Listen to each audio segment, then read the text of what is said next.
Hello, so my name's Laura Hother. I'm a student nurse about to qualify.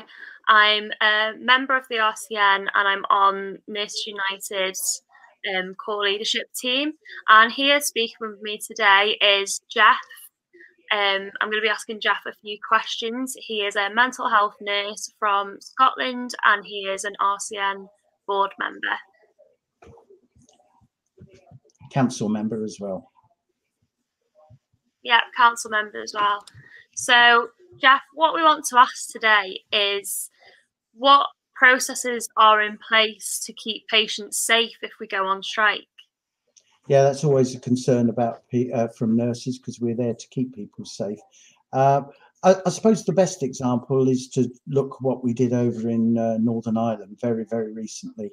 The Royal College of Nursing carried out a risk assessment of all care places, and through that risk assessment we were able to identify how we could safely take industrial action without having a direct impact on health. Yeah, that's great, because obviously as nurses and healthcare workers we want to prioritise safety, so if we can assess that and safely strike. And obviously our strike is to improve patient safety for the future by improving our staffing. So it's something that needs to be done, isn't it? Yeah, Also, go on. Yeah, I think that safety issue is not just about the safety during the strike. It's also about, exactly as you said, why we go on strike is because the current situation means we can't care for our patients' safety.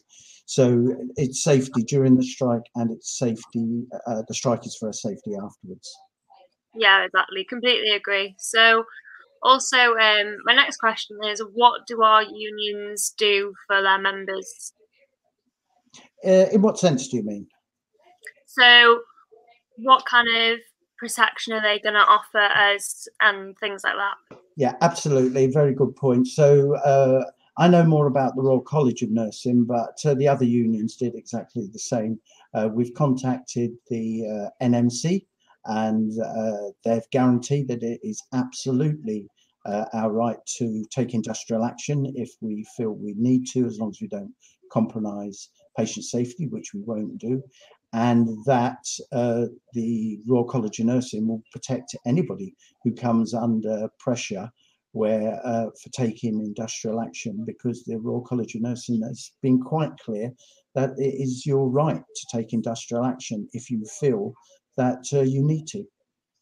Yeah. So you mentioned about Northern Ireland before. So, you know, when they went on strike, they managed to keep their patients safe by doing a risk assessment. Do you know how long were they on strike for?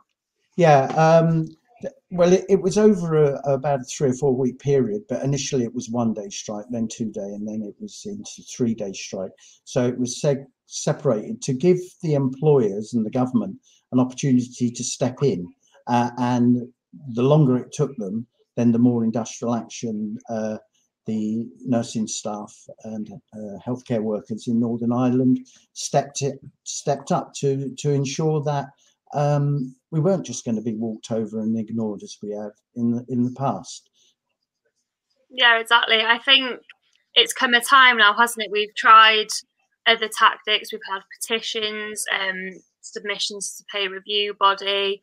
We've had peaceful demonstrations, and we've had our rallies online informing everyone. And I think now everyone's kind of ready after that 1% announcement, aren't they, to move it further, because we are passionate about our jobs, and currently it's not the safest it could be.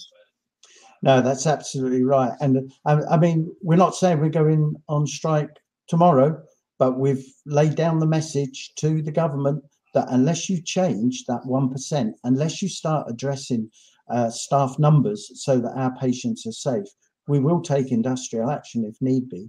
The Royal College of Nursing has set up a £35 million strike fund. We've not done that just because it's a fun thing to do. This is serious, and the Royal College of Nursing is going to be serious about holding this government to account. Definitely. And like we said, it's time for change, enough's enough.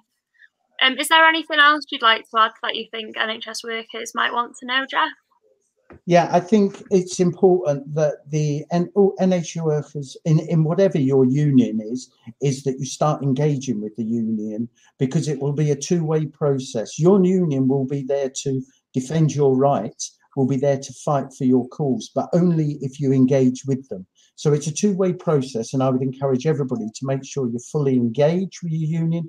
Make sure that all of your details are up to date. That's really important. But have faith in yourself. For far too long, nurses have actually sat back and said, we can't do this, we can't do this. Well, we are going to do this, and we are going to get a fair pay that takes account of our loss of earnings over 10 years. So thanks for answering our questions, Geoff, and being here. And I just want to remind everyone about the rally on Sunday, the 28th of March at 8 p.m. sharp. Be there.